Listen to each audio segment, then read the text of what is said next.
படிக்கலையா? அக்கா கவிதை படிக்கலையா? ஐயோ எங்க போட்ட கவிதைன்னு தெரியலையேடா. Kandan brother thank you so much. எங்க போட்டிருக்கு? Oh my God. எங்கம்மா சரி மேலே தர திருப்பி கமெண்ட் பண்ணு. போட்டிருக்கு? என்ன இருக்கு கவிதை இல்லையே, மேலே தள்ளு திருப்பி. பர்வீன் கமெண்ட் இருந்தால் போடு. ஒன்றுமே சொல்லலை மாமா, ஒன்றுமே நீங்கள் சொல்லலை தான்ப்பா தம்பி.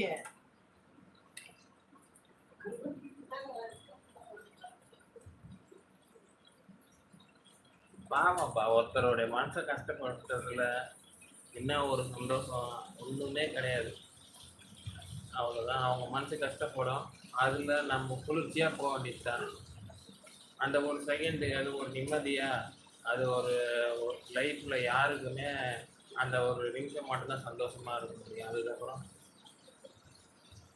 திருப்பி அது நமக்கு ரிவர்ஸ் ஆகும் என்னைக்காவது ஒரு நாள்.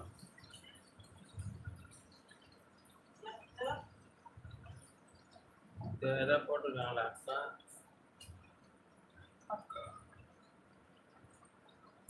அக்கா கீழே தானே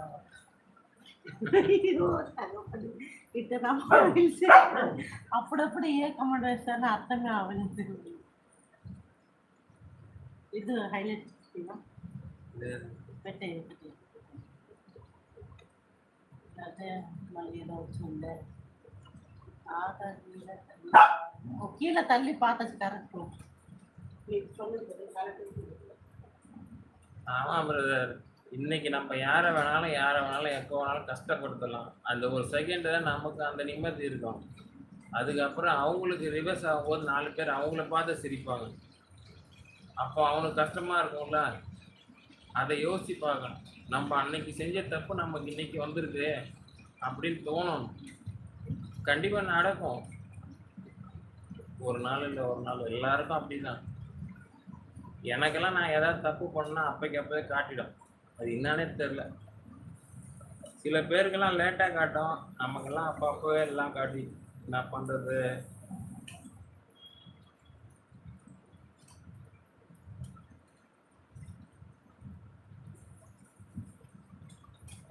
தமிழ் என்ன ஊர் நீங்கள் சொல்லவே இல்லை?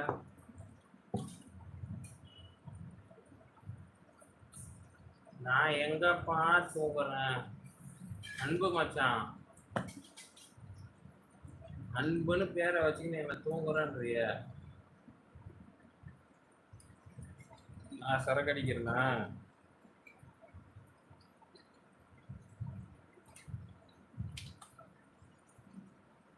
ஓகே,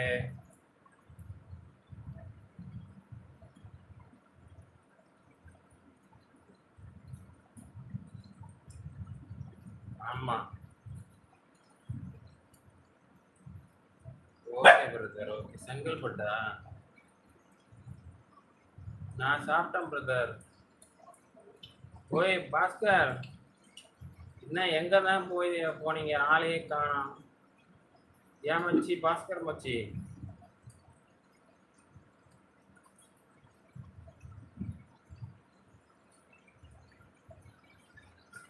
லைவுக்கா வர்றது இல்லையாம்மா? என்னாச்சு உங்க கதை?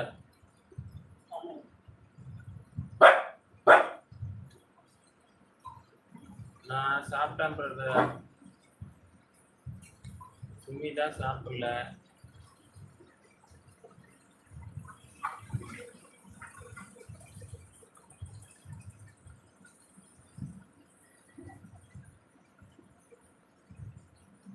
தங்கச்செல்லாம் சாப்பிடுச்சுக்க வீட்டில். குக்கிங் நான் தான் ஹவுஸ் ஹஸ்பண்ட் தானே பண்ணி ஆகணும். நான் ஒரு ஹவுஸ் ஹஸ்பண்டாக இருக்கிறது பெரும் மகிழ்ச்சி அடைகிறது. ஆமாம் நான் சாப்பிட்டேன்.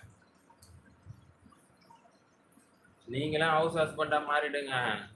வர ஒய்ஃப் வந்து கஷ்டப்படுத்தாம சாப்பாடு செஞ்சு போடுங்க, பிரியாணி செஞ்சு போடுங்க, தோசை சுட்டுத்தாங்க, எல்லாம் பண்ணுங்க. அப்போதான் உங்கள் ஒய்ஃபு உங்களை சந்தோஷமாக பார்த்துப்பாங்க, கஷ்டப்படுத்தாம கடைசி வரைக்கும்.